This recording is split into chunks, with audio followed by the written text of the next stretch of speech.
Recently মুনিয়াকে নিয়ে গেছিলাম আমরা একটা আউটিংয়ে এবং সেদিনকে আমরা সবাই মিলে ঠিক করেছিলাম পিৎজা খাবো। আর পিৎজার ব্যাপারটা মুনিয়া এখন একটু একটু বোঝে, তাই ও খুব এক্সাইটেড। কিন্তু আমরা বুঝে উঠতে পারছিলাম না ও ঠিকঠাক খাবে কি খাবে না, কারণ যেহেতু ফার্স্ট টাইম ট্রাই করবে।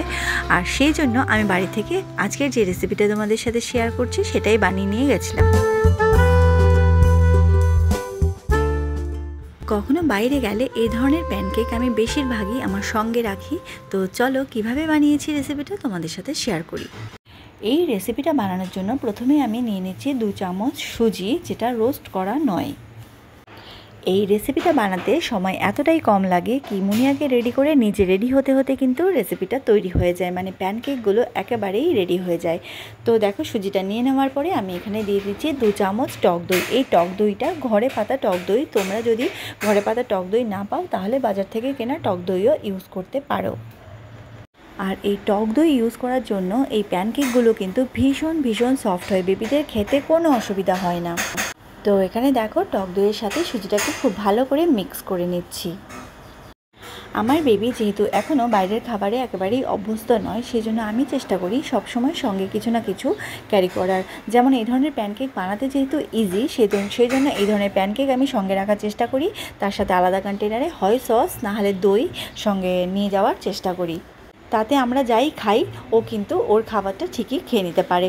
তো দেখো আমি ভালো করে এটা মিক্স করে নেওয়ার পরে 10 মিনিটের জন্য রেস্ট রেখে দিয়েছি। 10 মিনিটের জন্য সুজিটা ভিজিয়ে রাখার ফলে সুজিটা কিন্তু বেশ খানিকটা ফুলে উঠেছে। এবার আমি এর মধ্যে অ্যাড করে দিচ্ছি কুচি করে রাখা পেঁয়াজ। আমি এখানে 2 চামচের মতো পেঁয়াজ অ্যাড করেছি। তারপর আমি এর মধ্যে অ্যাড করে দিচ্ছি 2 চামচ ক্যাপসিকাম, যেটাও আমি একদম ছোট ছোট করে কেটে রেখেছি, কারণ ক্যাপসিকামগুলো একটু সেদ্ধ হতে সময় লাগবে, সেই জন্য আমি একদম পাতলা পাতলা ছোট ছোট করে কেটে নিয়েছি। তারপরে আমি এর মধ্যে অ্যাড করে দিচ্ছি গ্রেট করে রাখা গাজর। এখানেও আমি 2 চামচের মতো কুড়িয়ে রাখা গাজর অ্যাড করে দিয়েছি। তারপর স্বাদ মতো একটুখানি নুন। আর তোমরা যদি 1 বছরের নিচে বেবিদের জন্য করতে চাও তাহলে নুনটা স্কিপ করে করতে পারো। আর সঙ্গে এখানে দিয়ে দিচ্ছি 1/2 টিস্পুন মতো ধনে গুঁড়ো। তো কোরিয়ান্ডার পাউডার দিয়ে দেওয়ার পরে খুব ভালো করে সমস্ত কিছু একসাথে মিক্স করে নেব। তোমরা চাইলে এখানে টমেটো দিতে পারো, তার সাথে তোমাদের পছন্দ মতো অন্যান্য আরও অনেক ভেজিটেবল অ্যাড করতে পারো।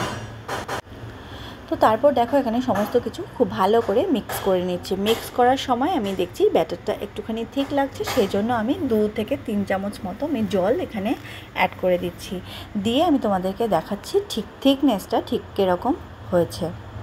তোমরা যদি একদম পাতলা করে চিলার আকারে করতে চাও সেটাও করতে পারো। আমি প্যানকেকের আকারে করব বলে একটুখানি ঠিক রেখেছি। সঙ্গে আমি এখানে একটুখানি 1-2 পিঞ্চ মতো ব্ল্যাক পেপার দিয়ে দিয়েছি। তারপরে খুব ভালো করে আবারও মিক্স করে নিয়েছি এবং থিকনেসটা দেখো ঠিক এই রকম হয়েছে। যেহেতু আমি প্যানকেক করব, যদি চিলা করতে চাও তাহলে আরও জল দিয়ে সেটাকে একটু লিকুইড করে তো ওটাকে একটু রানি করতে হবে।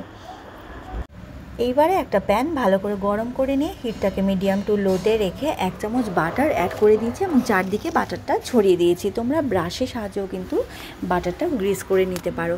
তারপর 1-2 চামচ করে করে ব্যাটারটাকে এরকম প্যানকেকের আকারে আমি এর মধ্যে অ্যাড করে দিচ্ছি। এবারে ব্যাটারটা প্যানকেকের আকারে দিয়ে দেওয়ার পরে আমি একটা ঢাকা চাপা দিয়ে কুক করে নেব। আমি মোটামুটি 3 মিনিটের মতো কুক করে নেব। তারপরে মিডিয়াম টু লো হিটে অবশ্যই সেটা কুক করে নেওয়ার পরে আমি ঢাকা তুলে তোমাদেরকে দেখাচ্ছি। তো এই দেখো প্যানকেকের যে ক্যাপসিকামগুলো রয়েছে সেগুলো কিন্তু অনেকটাই কালার চেঞ্জ করে নিয়েছে, তার মানে অনেকটাই কিন্তু সফট হয়ে গেছে। আবারও আমি উল্টে দিচ্ছি, সমস্ত প্যানকেকগুলো উল্টে দিয়ে আবারও ঢাকা চাপা দিয়ে 3 মিনিট কুক করে নেব। তো এবারে কিন্তু সমস্ত কিছু খুব ভালো করে ভেতর থেকে সেদ্ধ হয়ে গেছে। তো 1-2 মিনিট এরকম করে উল্টে পাল্টে নিয়ে একটুখানি ক্রিস্পি করে নেব। এটা তোমাদের ইচ্ছা, তোমরা যদি ক্রিস্পি করতে চাও করতে পারো, না করতে চাইলে না করতে পারো।